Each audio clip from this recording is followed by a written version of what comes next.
सत्सङ्गत्वे निस्सङ्गत्वं निस्सङ्गत्वे निर्मोहत्वं निर्मोहत्वे निश्चलतत्वं निश्चलतत्वे जीवन्मुक्तिः पुनरपि जननं पुनरपि मरणं पुनरपि जननी जठरे शयनम् इह संसारे बहुदुस्तारे कृपया पारे पाहि मुरा। श्री गुरुभ्यो नमः। श्री शंकर विजय मकरंदम 10வது ஆஸ்வாதம்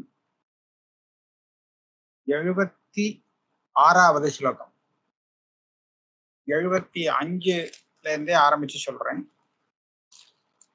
நீராத் க்ஷீரம் ப்ருதக்ருத்ய ஹம்சோ பவதி நான்யதா ஸ்தூலாதேஹே ஸ்வம் ப்ருதக்ருத்ய முக்தோ பவதி நான்யதா. இதுலதான் முடிச்சோம். இந்த ஹம்சம்ங்கிற பறவை இருக்கே, அது ஹம்சம்னு எப்ப சொல்லலாம்னு சொன்னா, அதுக்குண்டான அந்த சக்தி ஒண்ணு இருக்கு. அதாவது பால்ல கலந்த ஜலத்தை அதுகிட்ட கொடுத்தா ஜலத்தையும் பாலையும் பிரிச்சு பாலை எடுத்துக்கும். ஆக ஜலத்துல பால் இருந்தால் அந்த பாலை மாத்திரம் பிரிச்சு எடுத்துக்க கூடிய சக்தியை கொண்டது அந்த ஹம்சம். அந்த சக்தி உள்ளதா இருந்தா தான் அதுக்கு ஹம்சம்னே பேரு. அப்பதான் அது ஹம்சம் ஆகும். நீராத் க்ஷீரம் ப்ருதக்ருத்ய, ஜலத்துல கலந்து இருக்கும் பாலை பிரித்து எடுக்கக்கூடியதாக இருந்தால்தான் அது ஹம்சமாகும். அதே மாதிரி ஸ்தூலாதேஹி ஸ்வம் ப்ருதக்ருத்ய, தன்னுடைய ஆத்மஸ்வரூபத்தை இந்த ஸ்தூலாதி சரீரங்கள் இருக்கு, ஸ்தூல சூக்ஷ்ம சரீரங்கள், இந்த சரீரங்கள்ல இருந்து பிரித்து புரிந்து கொண்டால்தான் இவன் முக்தன்னு இவனை சொல்லலாம். அது இல்லாம இவனுக்கு முக்தி கிடையாது. ஆக ஆத்ம தத்துவ ஞானம்ங்கிறது இவனுக்கு சரீராதிகள்லேருந்து பிரிச்ச ஸ்வரூபத்தை புரிஞ்சுட்டாதான் முடியும். அப்பதான் மோட்சம் வரும் அப்படிங்கிறது சொல்றார். அத்தியஸ்த சோரஜஹா ஸ்தானோர் விகாரஹா ஸ்யான் நஹி க்வசித் நாத்மனோ நிர்விகாரஸ்ய விகாரோ விஸ்வஜஸ்ததா. அத்தியஸ்த சோரஜஹா ஸ்தானோஹோ விகாரஹா ஸ்யான் நஹி க்வசித். ஸ்தானுனா ஒரு மரக்கட்டை, ஏதோ மரத்தை வெட்டி விட்டுருக்கான், அந்த கட்டை மாத்திரம் நிக்கிறது, அதுதான் ஸ்தானு.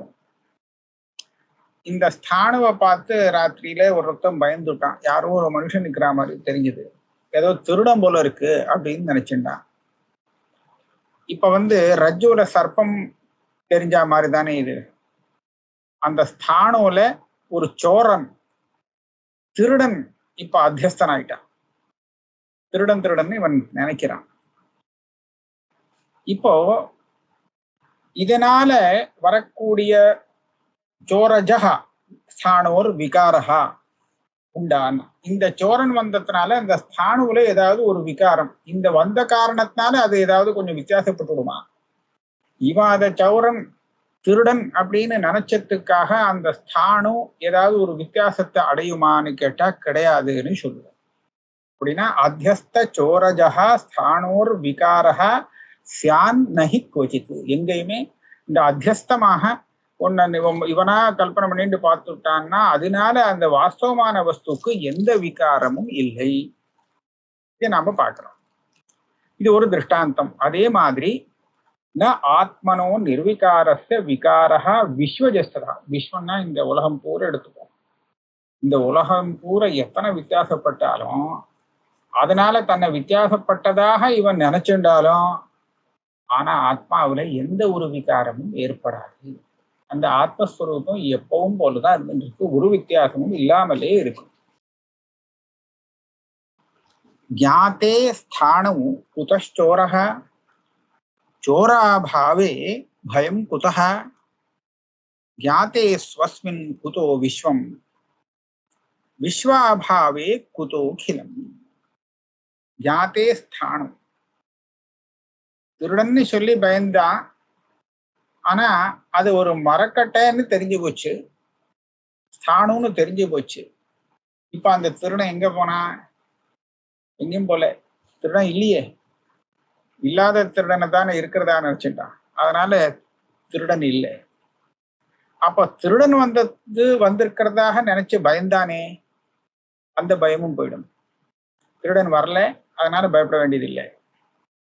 அதே மாதிரி ஞாதே ஸ்வஸ்மின் சொன்ன ஆத்மஸ்வரூபம், அந்த ஆத்மஸ்வரூபம் தெரிந்து விட்டதேயானால், ஆத்மாவுடைய உண்மையான ஸ்வரூபம் தெரிந்தால், குதோ விஸ்வம், இவனுக்கு உலகமே இல்லை. உலகமே இல்லைன்னு சொல்லிட்டா அதுக்கப்புறம் உலகத்தினால இவனுக்கு வரக்கூடிய பாதிப்போ சௌக்கியமோ சுகம் துக்கம் ஒண்ணும் கிடையாது. குதோகிலம் எல்லாமே கல்பிதம்தான். அந்த திருடன்னு நினைச்சுட்டு வந்ததெல்லாம் திருடன்கிறது இல்லைன்னு தெரிஞ்ச உடனே போயிடும். அதே மாதிரி ஆத்மஸ்வரூபத்தை தெரிஞ்சுட்டானே, ஆனால் இந்த உலகத்தின் மூலமாக அவனுக்கு வரக்கூடிய எந்த ஒரு லாபமோ நஷ்டமோ இருக்காது.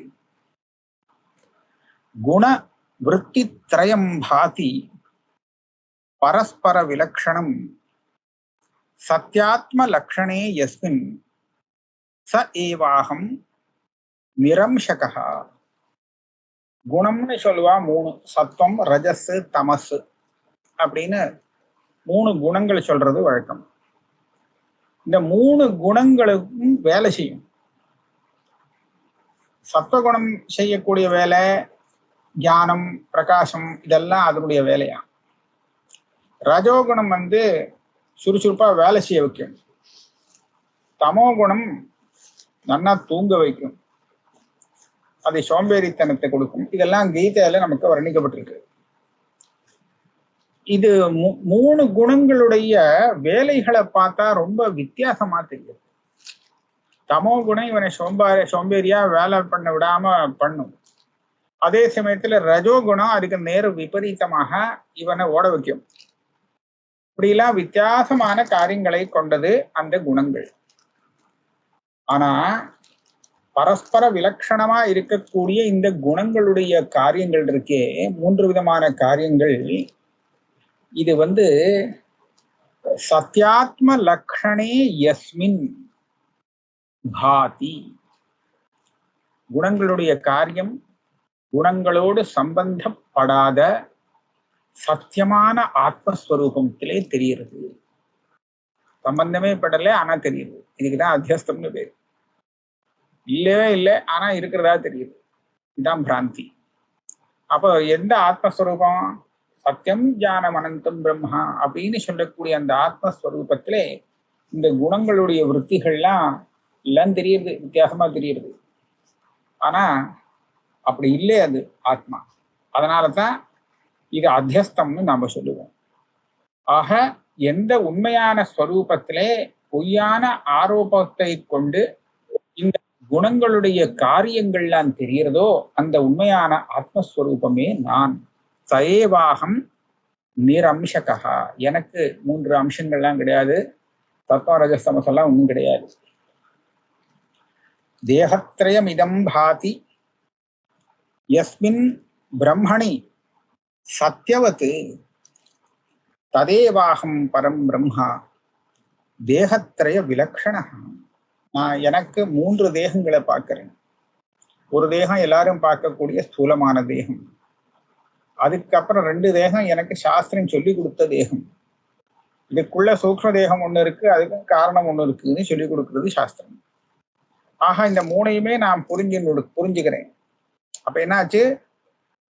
இந்த மூன்றுக்கும் ஆதாரமா இருக்கக்கூடியது பிரம்மஸ்வரூபம். இந்த பிரம்மஸ்வரூபத்துல நாம் பார்க்கக்கூடிய இந்த தேகங்கள்லாம் எப்படி எனக்கு தெரியுது அப்படின்னு கேட்டா எல்லாமே சத்தியமா தான் தெரியுது. இந்த தேகத்தை பார்த்தா இது சத்தியம்னு தெரியுது. சூக்ஷ்ம தேகம் எல்லாமே சத்தியமா தெரியுது. வெளியில பார்க்கக்கூடிய விஷயங்கள்லாம் கூட நமக்கு சத்தியமா தான் தெரியுது, சத்தியம் போல தெரியுது. அதுதான் சத்தியவத்து பிரம்மணி விபாதி. ஆனா பிரம்மஸ்வரூபத்துல இது இல்லை. பொய்யானது சத்தியமாக தெரியும், ஆனா அது சத்தியம் ஆகாது. தான் சத்தியம் ஆகாது, ஆனா அது எப்படி தெரியும்னா சத்தியம் போல தெரியும். அதுதான் பொய்க்கு லட்சணம். பொய் பொய்ன்னு தெரிஞ்சு கொடுத்தனா அது நிஜம். ஒரு துஷ்டன் தன்னை நான் தான் துஷ்டன் அப்படின்னு சொல்லுவனா? சொன்னான்னா அவன் நல்லவன் ஆயிடுவான். பொய் சொல்றவன் நான் பொய் சொல்லுவேன் அப்படின்னு சொன்னான்னு வச்சுங்களேன், அது பொய் ஆகாது. பொய் சொல்றவன் நான் பொய் சொல்லுவேன் அப்படின்னு சொல்லக்கூடாது, நான் நிஜம்தான் சொல்றேன்னு சொல்லணும். அப்பதான் அவன் சொல்றது பொய்யாகும். ஆக பொய்யானது எப்பவுமே சத்தியம்ங்கிற வேஷத்துல தெரியணும். அப்பதான் அதுக்கு பொய்னு பேரு. பொய்ங்கிற வேஷத்துல வந்தா அது பொய் இல்லை. அப்ப அந்த விதத்துல பாக்குறச்ச இந்த தேகத்திரயம் எல்லாமே சத்தியவத் பாதி. சத்தியம் போல இதெல்லாம் சத்தியம். பிரபஞ்சம் போல சத்தியமா தெரியறவன். அப்ப சத்தியமா தெரியறதுன்னா சத்தியம் இல்லாததுதான் அப்படி தெரியுது அப்படிங்கிறது நமக்கு புரியுறது. அதனால ததேவாகம் பரம்பிரம்ம. இது ஏன் சத்தியமா தெரியறது தெரியுமோ? இது எதுல தெரியறதோ அது சத்தியம். இதுக்கு ஆதாரமா இருக்கக்கூடிய அந்த ஆத்மஸ்வரூபம் இருக்கே, அதுதான் பிரம்மம். அதுதான் சத்தியம் ஞானம் அனந்தம் பிரம்மான்னு சொல்லப்படுறது. அது சத்தியமா இருக்கிறதுனாலே அதுல ஆரோபிக்கப்பட்ட பொய்யானது கூட சத்தியமாக தெரியுது. அதனால அந்த பிரம்மஸ்வரூபம் தான் நான். ததேவாகம் பரம் பிரம்மா. அந்த பரபிரம்மஸ்வரூபமே நான். எனக்கும் தேகத்திரயத்துக்கும் சம்பந்தம் இல்லை. தேகத்திரய விலக்ஷணமா, தேகத்திரயத்தோடு சம்பந்தப்படாதவன் நான். ஜாகிரதாதி திரயம் யஸ்மின் பிரத்யகாத்மனி சத்யவத்து சயேவாகம் பரம் பிரம்மா ஜாகிரதாதி விலக்ஷணா. கிட்டத்தட்ட அதே மாதிரி ஸ்லோகத்தை வியாக்கியானம் பண்ணோம். அங்க தேகத்திரயம்னு சொன்னார், இங்கே அவஸ்தாத்திரயத்தை சொல்றார். நமக்கு 3 அவஸ்தை வருது. மூச்சுன்னு இருக்கிறோம். ஒரு காலத்துல நம்ம மூச்சுன்னு இருக்கோம், அது ஒரு நிலை. அப்புறம் தூங்குறோம், ஆனா சொப்பனம் பார்க்கிறோம், இது ஒரு நிலை. இதுக்கு சொப்பனம்னு சொல்றது. அப்ப நல்ல தூக்கம், சொப்பனம் கூட இல்லாத ஒரு தூக்கம், இதுக்கு சுஷுப்தின்னு சொல்றது. இதுதான் நமக்கு இருக்கக்கூடிய 3 நிலைகள். ஜாகிரத் அவஸ்தான்னு சொல்றது. ஜாகிரத் சொப்ன சுஷுப்தி அவஸ்தைகள். இந்த அவஸ்தைகள்லாம் யாருக்கு இருக்கு? தூங்குறவனுக்கு தான் தூக்கம் இருக்கு, மூச்சுட்டு இருக்கிறவனுக்கு இருக்கு. அப்படித்தானே நம்ம சொல்லணும். நான் தான் மூச்சுட்டு இருக்கேன் அப்படின்னா எனக்கு தான் இருக்கு. ஒவ்வொருத்தருக்கும் இருக்கு. நம்ம ஜீவாத்மாக்களுக்கு அது மூச்சுட்டு இருக்கும், அப்புறம் தூங்கும், சொப்னம் பார்க்கும், எல்லாம் பண்ணும். அப்ப இந்த ஜாகிரதாதி அவஸ்தைகள்லாம் பிரத்யேகாத்மாவுக்கு இருக்குன்னு தெரியறது. அப்படிதான் தெரியுது.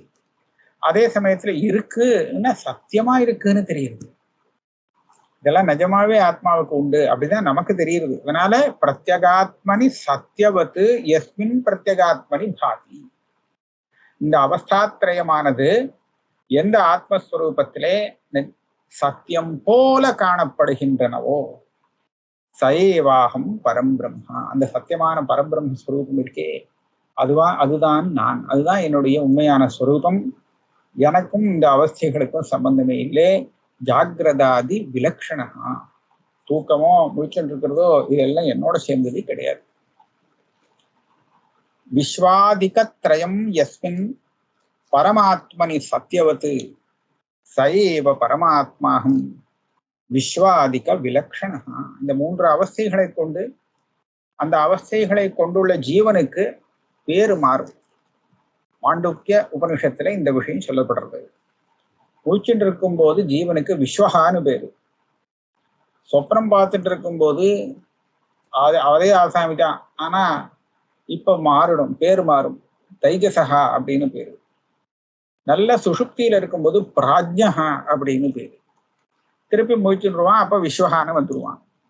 ஆக இந்த மாதிரி விஸ்வ தைஜச பிராஜ்ய அப்படின்னு 3 பேர்களோடு 3 அவஸ்தைகள் உள்ளவனாக இருக்கிறானே, இப்படி கல்பிக்கப்பட்டிருக்கான் ஜீவன்.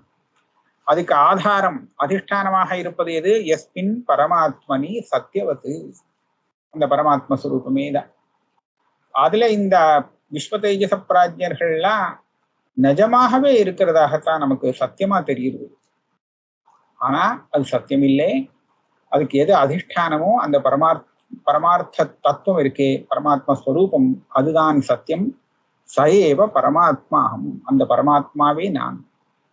விஸ்வாதிக விலக்ஷணா. அப்ப நீ என்ன விஸ்வ தைஜச பிராஜ்யன்ல நீ யாருப்பா அப்படின்னு கேட்டா, ஒண்ணும் இல்லை, வெறும் பரமாத்மா தானே தவிர இந்த விஸ்வனும் இல்லை, தைஜசனும் இல்லை, பிராஜ்யனும் இல்லை, நான் வெறும் ஆத்மா அப்படின்னு சொன்னான். இங்க பார்த்தா பரமாத்மான்னு சொல்றச்ச கூட இந்த பரமான்னு சொன்னா சட்டுன்னு ஒரு விசேஷம் தெரிஞ்சிடும்.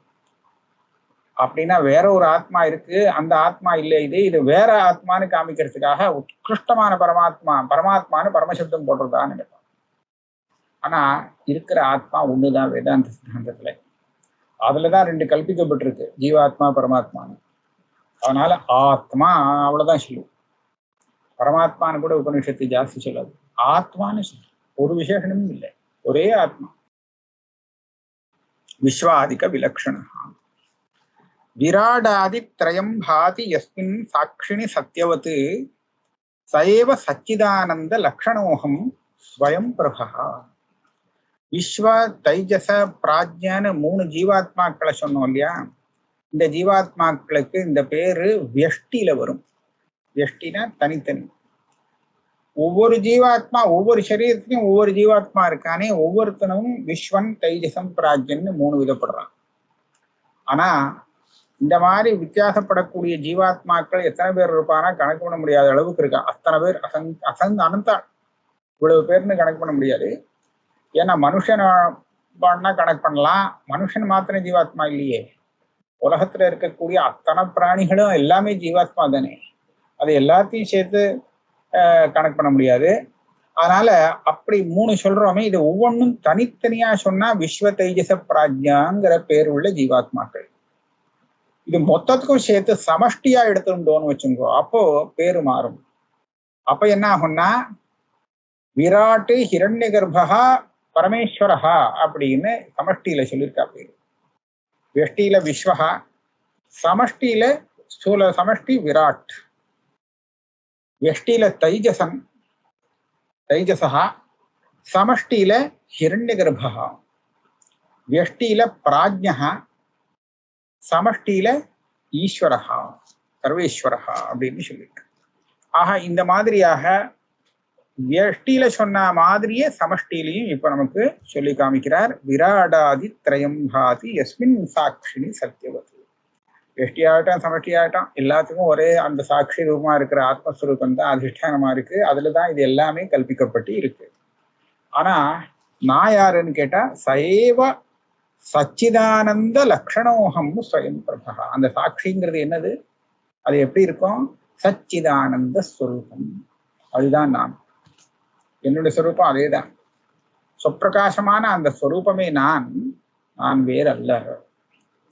அயம் பிரபஞ்ச மித்யைவ சத்யம் பிரம்மாஹம் அவ்யயம் அத்திர பிரமாணம் வேதாந்தாக குரவஹ அனுபவஸ்ததா. கடைசியில ஒரு ஒரு நிஷ்கர்ஷத்துக்கு வர, இதுதான் கடைசியில முடிக்கக்கூடிய ஒரு இது சந்தர்ப்பம். அயம் பிரபஞ்சோ மித்யைவ, நாம் பார்க்கக்கூடிய இந்த பிரபஞ்சமானது உண்மையல்ல. நான் யாரு? பார்க்கிறவன். சத்தியம் பிரம்மாஹம் அவ்யயம், இதை பார்த்துட்டு இருக்கிற நான் யார் அப்படின்னு கேட்டா சத்தியம் பிரம்மா அகம், சத்தியமான அந்த பிரம்மஸ்வரூபம் தான். விநாசம் இல்லாத அவ்யயமான அந்த சத்திய பிரம்மஸ்வரூபமே நான். இதுக்கு என்ன பிரமாணம் அப்படின்னு கேட்டா, இது நீ எப்படி தெரிஞ்சுட்ட, யாரு சொல்லி கொடுத்தா அப்படின்னு கேட்டா அத்திர பிரமாணம் 3 பிரமாணம். வேதாந்தாக குரவஹ அனுபவஸ்ததா. முதல்ல வேதாந்தம் நான் தான் பிரம்மம் அப்படிங்கிறதுக்கும், தெரியக்கூடிய உலகம் இருக்கே அது உண்மை இல்லைங்கிறதுக்கும் பிரமாணமாக இருக்கு. அதுதான் நமக்கு சொல்லிக் கொடுக்கிறது. வேதாந்தம் சொல்லி கொடுத்ததை நம்ம சரியா புரிஞ்சுட்டோமா அப்படின்னு நமக்கு சின்ன சந்தேகம் வரலாம். அது ஒண்ணு சொல்லி நாம ஒரு நிமிஷம் புரிஞ்சுக்கிறது பல இடத்துல உண்டு, இந்த மாதிரி உண்டு. அவ எழுதி வச்ச இந்த புஸ்தகத்தை பார்த்து படிச்சா சில சமயம் அந்த மாதிரி தப்பு வரும். இங்க அது இல்லை. ஏன்னா குரவஹா, அதை சம்பிரதாயமா படிச்சு சரியான அர்த்தத்தை சொல்லக்கூடிய குருகள் இருக்காளே, அவளும் இந்த விஷயத்துக்கு பிரமாணம். அவளும் இதுதான் சொல்றா, பிரம்ம சத்தியம் ஜெகன்மித்யான்னு சொல்ற. அது ரைட்டு, குருகள் சொல்றா வேதாந்த சொன்னத்தை அப்படியே அவளும் சொல்லிட்டு இருக்கா, அதை அப்படியே நான் நம்புறதுன்னு சொன்னா அனுபவஸ்ததா, எனக்கும் அதே அனுபவம் வருது. அவ அனுபவம் இல்லாம சொல்லல. உபபத்தி பூர்வகமாக இந்த விஷயங்கள் ஸ்ருதி சொல்லிக் கொடுத்ததும் ஆச்சாரியன் குரு சொல்லி கொடுத்ததும் நம்ம அனுபவிக்க முடியும். நம்ம அனுபவம் அந்த மாதிரி வரும். ஆக நம்ம அனுபவமே இதுக்கு பிரமாணம், சாட்சியாக இருக்கு. ஆத்மஸ்வரூபம் சச்சிதானந்தமாக இருக்கு அப்படிங்கிறதுக்கு இதை தவிர்த்து வேற ஒன்றும் நமக்கு தேவைப்படாது. பிரமாணம் என்னன்னு தன்னுடைய அனுபவம். இப்போ வெள்ளம் திரிக்குமா திரிக்காதான்னு ஒரு விசாரம் சர்ச்சை வந்துடுத்துன்னு வச்சுக்கோம். உடனே நம்ம என்ன பண்ணலாம், வாயில போட்டு பாரு. வாயில போட்டு பார்த்ததுக்கு அப்புறம் அது திரிக்குமா திரிக்காதான்னு சந்தேகம் வருமா? ஏன்னா அவனுக்கே அவனுடைய அனுபவமே வந்துருமே. வாயில போட்டவனுக்கு அது எப்படி இருக்குன்னு தெரிஞ்சு விடுமே. ஆகையால அந்த அனுபவம் வந்ததுக்கு அப்புறம் அதுக்கு மேல அதை திரிக்கிறதா இல்லையான்னு அவனுக்கு சந்தேகம் வராது. அப்புறம் விசாரம் கிடையாது. அதே மாதிரிதான் இந்த ஆத்மஸ்வரூப அனுபவம் வந்துடுத்துன்னு சொன்னால் அதுக்கப்புறம் இந்த விஷயத்துல நமக்கு சர்ச்சை இருக்காது. பிரம்மைவாகம் ந சம்சாரி நச்சாகம் பிரம்மண பிருஷக்கு ஏகமேவ அத்விதீயம் வை பிரம்மணோ நேக கிஞ்சனா. இதுல 4-5 சுத்திகளுடைய அர்த்தத்தை அப்படியே சங்கரம் பண்ணியிருக்கார் ஒரு ஸ்லோகத்துல. பிரம்மைவாகம் ந சம்சாரி, நான் பிரம்மைவ, பிரம்மமேதான், சம்சாரி இல்லை. நான் சம்சாரின்னு நினைச்சிட்டு இருந்தேன் இல்லையா, அது தப்பு. அப்படி இல்லை. நான் சம்சாரியாக இல்லவே இல்லை, பிரம்மமாகவே இருக்கு. பிரம்மத்தை காட்டிலும் வேறானதாக நான் இல்லை. நச்சாகம் பிரம்மண பிரம்மம் வேற நான் வேறங்கிறது அது அப்படி நினைச்சிட்டு இருந்தேன். அப்படி இல்லை, நான் பிரம்மமே தானே தவிர பிரம்மத்தை காட்டிலும் வேறானவன் கிடையாது. அந்த பிரம்மன் நிறைய இருக்குமோ, ஆளுக்கு ஒரு பிரம்மம் அப்படின்னு கேட்டா அதுவும் இல்லை. மொத்தம் ஒரே ஒரு பிரம்மன் தான். ஏகமேவ அத்விதீயம் வை, அந்த பிரம்மஸ்வரூபம் ஒன்னே ஒண்ணுதான், ரெண்டாவது கிடையாது. பிரம்மணோ நேக கிஞ்சன த்விதீயம், பிரம்மாத்தை காட்டிலும் வேறானதாக ஒண்ணுமே கிடையாது. இப்ப நானும் பிரம்மஸ்வரூபம் தான். இந்த பிரம்மஸ்வரூபத்தை தவிர்த்து பாக்கி எல்லாம் இருக்கான்னு கேட்டா ஒண்ணும் கிடையாது. அது அத்விதீயம்னு சொன்னா அது ஒண்ணுதான் இருக்கு, பாக்கி எதுவுமே இல்லை. அப்படிங்கிறது எப்ப தெரியும்? எப்ப தெரியும்னா எப்போ பிரம்மம் தெரியுமோ அப்ப தெரியும். பிரம்மம் தெரிஞ்சதுன்னா அதுக்கப்புறம் இந்த விஷயம் தெரியும். அப்ப உலகத்தை பார்த்துட்டு இருக்கும் போது பிரம்மம் மறைஞ்சு இருக்கும் இல்லையா, அந்த சமயத்துல இவனுக்கு உலகம்தான் சத்தியம் அப்படின்னு தெரியும். சதானந்தே சிதாகாசே மாயா மேகா தட்டின் மனஹ அகந்தா கர்ஜனம் தத்ர தாராசாராஹி விருத்தயா. 3 ஸ்லோகம் வருது, வரிசையா வருது. இது நல்ல இதா இருக்கு. சதானந்தே சிதாகாசே, சத் ஆனந்த அப்படின்னு பிரிக்கலாம். சத்தியமானது, அதே சமயத்துல ஆனந்த ஸ்வரூபமானது. அது என்னது?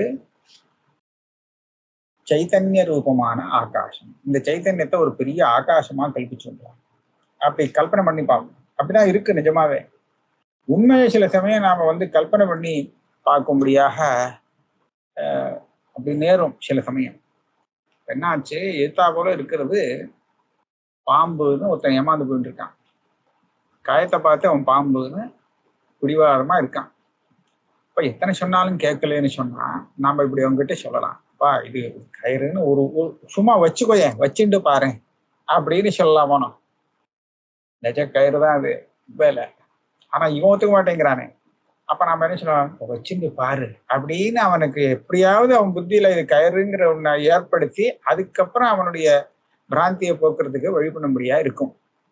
அந்த மாதிரி சைத்தன்ய ரூபமான ஆகாசம் எல்லா இடத்துலயும் பறந்து இருக்கிறதுங்கிறது வாஸ்தவம். ஆனா அப்படி நினைச்சுக்கோ அப்படின்னு சொன்னாக்கா அவனால் நினைச்சுக்க முடியலைங்கிறதுனால இப்படி நினைச்சுக்கோ, உண்மையை தெரிஞ்சுக்க முடியாதவனுக்கு உண்மையை நினைச்சுக்கோன்னு சொல்லி கொடுக்குறது.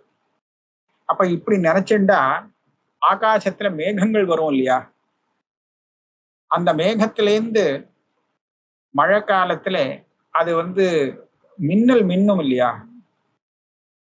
அது கர்ஜிக்கும் இல்லையா. அப்ப அதே மாதிரி இங்கேயும் எல்லாமே இருக்கு.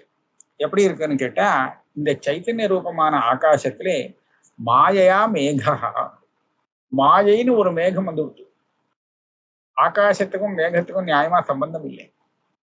இந்த ஆகாசத்துல மேகம் வந்து மழை பெய்யறதுனால அந்த ஆகாசம் நனைஞ்சு போறது கிடையாது இல்லையா? காத்தடிச்சதுனால அது காய போறதும் இல்லை, நினையவே இல்லை, காயவும் போறது இல்லை, அதோட அது ஒட்டவே இல்லை. ஆனால் நமக்கு மேகங்கள்லாம் எங்க ஆகாசத்துல தான் ஒரே மேகமா தெரியுது. அந்த மாதிரி இந்த சிதாகாசத்துல மாயை அப்படிங்கிற ஒரு மேகம் வந்து இருக்கு. அந்த மேகத்திலேருந்து மின்னல் மின்றா மாதிரி இந்த மாயைங்கிற மேகத்திலேருந்து மனசுன்னு ஒண்ணு உண்டானது, உருவானது. இந்த மனசுதான் மின்னல் போல இருந்துருக்கான். அப்புறம் அந்த மின்னல் மின்னிட்டு ஒரு கர்ஜனை ஏற்படும், கர்ஜிக்கும் மேகங்கள், மேக கர்ஜனம், இடி இடிக்கும், சத்தம் கேட்கும். இங்க என்ன இதுன்னு கேட்டா, இந்த மாயையிலேருந்து வந்த மனசு வந்ததுன்னா அகந்தா கர்ஜனம் தத்ர. இந்த அகம் அகம் அப்படின்னு நான் நான் அப்படிங்கிற ஒரு எண்ணம் இருக்கே, இதுதான் அது கர்ஜனம். அதுக்கப்புறம் மழை கொட்டுறது. இங்க என்ன கொட்டுறது? தாராசாராகி விருத்தைய. இது வந்தாச்சுன்னா, நான்கிற பாவம் வந்தாச்சுன்னா இந்த அந்தகரணத்துல விடாத ஏதாவது ஒரு எண்ணங்கள் வந்துட்டே இருக்கு, விற்த்திகள். அங்க மழை கொட்டுற மாதிரி இங்க அந்தகரணம் சும்மாவே இல்லை, ஏதாவது ஒண்ணு நினைச்சு பார்த்துட்டே இருக்கு. இது ஒண்ணு போச்சுன்னா வந்துட்டே இருக்கு, விடாம வந்துட்டு இருக்கு. தாராசாராகி விருத்தய, அந்தகரணத்துல வரக்கூடிய விற்த்திகள். மகா மோகாந்தகாரேஸ்மின் தேவோ வர்ஷதி லீலையா தஸ்யாக விருத்தேக விராமாய பிரபோதைக சமீரணா. மகாமோக அந்தகாரே. இதுவும் ராத்திரியில மழை பெய்யுறதான், ஒரே அந்தகாரம், மழை கொட்டுறது, சோன்னு கொட்டுறது, நம்ம பார்க்குறோம் மழை காலத்துல வருது. அந்த மாதிரி இந்த அந்தகாரம் இருக்கு. இது மகாமோக அந்தகாரம், மாயையால வரக்கூடிய ஒரு பெரிய மோகம், சீக்கிரமா நிவர்த்தி ஆக முடியாததாக இருக்கு. அப்பேற்பட்ட பெரிய மோகம். அந்த அந்தகாரத்திலே தேவோ வருஷத்தி லீலையா, இந்த மாதிரி விற்த்திகளை வந்து வருஷிக்கிறதா, அது பாட்டு கொட்டுறது, விற்த்திகளா கொட்டுறது. மனசுல ஏதாவது எண்ணங்கள் வந்துட்டே இருக்கு. இது எப்படியாவது மழையை நிறுத்தினா பொறுமை எப்போ நிற்கும் அப்படின்னு கேட்டா, காத்தடிச்சா நின்று போயிடுமா? காத்தடிச்சா மேகம் விலகி போயிடுமோ இல்லையோ? காத்தடிச்சா மழை கொட்டாது, அது போயிடும். ஆக மேகத்தை அடிச்சுன்னு போறதுக்கு காத்தடிக்கணும். இங்க ஒரு காத்து அடிச்சாகணும். இங்க எந்த காத்து வந்தா இதெல்லாம் இந்த விருஷ்டியெல்லாம் நிற்கும் அப்படின்னு கேட்டா, பிரபோதைக சமீரணா தஸ்யாக விருத்தேர் விராமாய. மனசுல விருத்தி வந்துட்டே இருக்கு, கொட்டுற மாதிரி மழை கொட்டுற மாதிரி கொட்டுறது. இது நிறுத்தனமே, என்ன பண்றதுன்னு பார்த்தோம். பிரபோதத்தை ஏற்படுத்து, தத்துவஜானம் வரத்துக்கு இடங்குடு. தத்துவஜானம் வந்தா அந்த தத்துவஜானங்கிற அந்த பெரிய சூறாவளி காத்திருக்கே, அது இந்த விற்த்திகள் கொடுக்கக்கூடிய அந்த மேகம் இருக்கு, மேகம் மாயை, அந்த மாயையை விரட்டி அடிச்சுட்டு போயிடும். அதை விரட்டி அடிச்சாச்சுன்னா அதுக்கப்புறம் இந்த பிரச்சனை எல்லாம் இருக்காது. அதனால பிரபோதைக சமீரணா தஸ்யாக விருத்தேகே விராமாய. இந்த பிரபோதங்கிற காத்துதான் இந்த கொட்டுற மழையை நிறுத்த முடியும். அதீதா நாகதம் கிஞ்சித் ந ஸ்மராமி ந சிந்தையே ராகத்வேஷம் வினா பிராப்தம் புஞ்சாமியற்ற சுகாசுகம். அப்ப இந்த விற்பி போகணும், அதுக்கு வந்தது பிரபோதம். பிரபோதம் வந்தால் விற்பி போகும். அதுக்கப்புறம் இவன் என்ன பண்ணுவான்? அதீதா நாகதம் கிஞ்சின் நஸ்மராமி ந சிந்தையே. ஏற்கனவே நடந்ததை பத்தி நினைச்சு கூட பார்க்க மாட்டான். மேற்கொண்டு என்ன வரப்போறது அப்படிங்கிறத அவன் இப்ப சிந்தனம் செய்ய மாட்டான். அப்போ இப்ப என்ன வருதோ ஜீவன் முக்தனாக இருந்துட்டு அதை அப்படியே ஏத்து விடுவானா. அதுலயும் அப்படியே ஏத்துக்கிறதுனா ராக துவேஷம் வினா.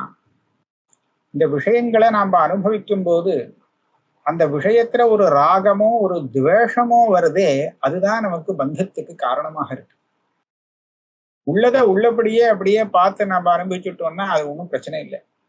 ராகத்வேஷம் வந்துதான் நம்மளை அதுக்கு அடிமையாக்கிடுறது. அதனால இந்த ஜீவன் முக்தி வந்ததுக்கு அப்புறம் அந்த ஜீவன் முக்தனாக இருக்கிறவன் ராகத்வேஷம் இல்லாமல் விஷயங்களை இந்திரியங்கள்னால அவன் பார்க்கறான், அவனுக்கும் கண்ண தெரியுது, பார்த்தா தெரியுது. ஆனா ராகத்தோடோ தோஷத்தோடோ பார்க்கறது இல்லையே. ராகத்வேஷத்தோட பார்த்தான்னா அது அப்படியே இவன் மேல ஏறிடும் மனசுல. ராகம் துவேஷம் இல்லாம சும்மா பார்த்தானா கண்ணுக்கு தெரியும், அதோட முடிஞ்சு விடும். அதுக்கப்புறம் என் மனசுல ஏறாது.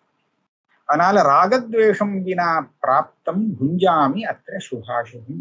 இந்த ராகத்தையும் துவேஷத்தையும் இல்லாம பண்ணி நான் இந்திரியங்கள்னால உலகத்தை பார்க்கிறேன், எனக்கு கிடைக்கக்கூடிய விஷயத்தை நான் பாட்டுக்கு அனுபவிக்கிறேன். சுபாசுகம், சுகம் அசுகம் ரெண்டையும் அனுபவிக்கிறேன்னு இதெல்லாம் அந்த வேதாந்த விசாரம் பண்ணிட்டு இருக்கிறச்சே சாதுர்மாசிய காலத்துல வேதாந்த விசாரம் இப்படி பண்ணினா அப்படின்னு கதை. ஸ்ரவணாத் மனநாத் தியானாத் நினாய இத்தம் பிரதிக்ஷணம் பிரம்மாஹமித்யனுபவன் சச்சிதானந்த லட்சணம். அந்த விசாரம் பண்ணும்போது ஆதிசங்கர பகவத்பாதாள் இந்த மாதிரி விஷயங்களை சிரவணம் பண்ணி மனனம் பண்ணி அதையே நினைச்சுட்டு இருந்து தியானம் பண்ணி பிரதிக்ஷணம் இந்த சிந்தனை தான், இந்த வேதாந்த சிந்தனையோட அவர் அவருடைய காலம் போச்சான். நினாய இத்தம் பிரதிக்ஷணம். ஒவ்வொரு க்ஷணமும் வேதாந்த சிந்தனம் இல்லாம ஒரு க்ஷணம் கூட வீணாக போகல. அகம் பிரம்மா, நான் பிரம்மங்கிறத அனுபவிச்சுண்டு சச்சிதானந்த ஸ்வரூபமாகவே தன்னை பார்த்துண்டு அவர் அந்த சாதுர்மாசிய காலத்தை பூர கழித்தார். சாம்பிரதாயிக பராசர புத்திர புரோக்த சூத்திர மத கத் அனுரோதாத் சாஸ்திர கூட ஹிருதயம் ஹி தயாலோஹோ கிருத்சனமபி அயம் அபுத்த சுபுத்தி. அந்த சாதுர்மாசிய காலத்துல வேதாந்த பாடங்கள்லாம் நடந்திருக்கு. சூத்திர பாஷ்யங்கள் பாடம் நடந்தது. அதான் அந்த சூத்திர பாஷ்யம் யாரு பண்ணினார்னா பராசர புத்திரர். ஆறு வியாசர். பராசரருக்கு புத்திரர் வியாசர்.